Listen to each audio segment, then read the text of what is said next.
Só quando faz coisa pra mim ela faz docinho, porque ela sabe que eu gosto de docinho. E essa é a vela que não apaga. Vou ver se ela não vai apagar a vela, Nise. Era pra pessoa ficar aí na meia com dois passados?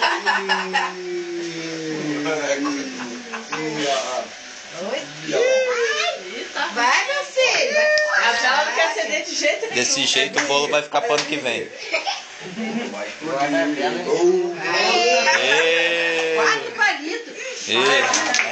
Pra você, nessa data querida, muita felicidade, muitos anos de vida.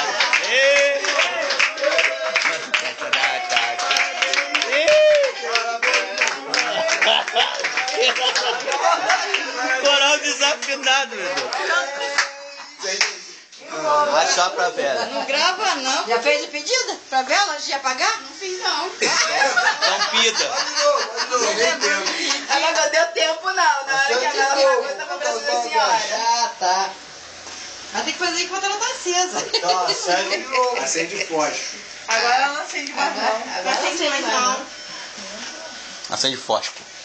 Tu sabia? Vai gostar? Agora tá gravando. Já limpa a área, ó. Ele vai ligar. Pega o restinho. Lá na boca da dor, hein? Pega o restinho. não. Ah, não. Alguém falou.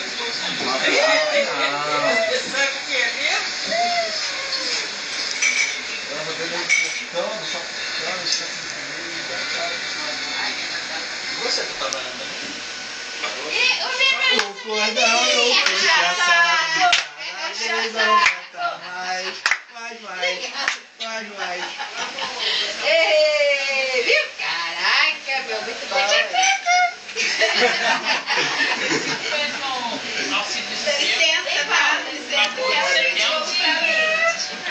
Não, filmada.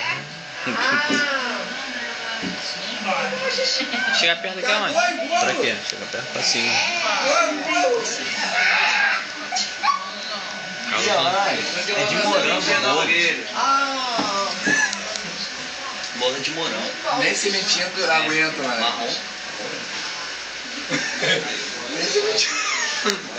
Nem sementinha aguenta. Nem a árvore toda aguenta. Viu lá como tá o trabalho? Já viu? Nem um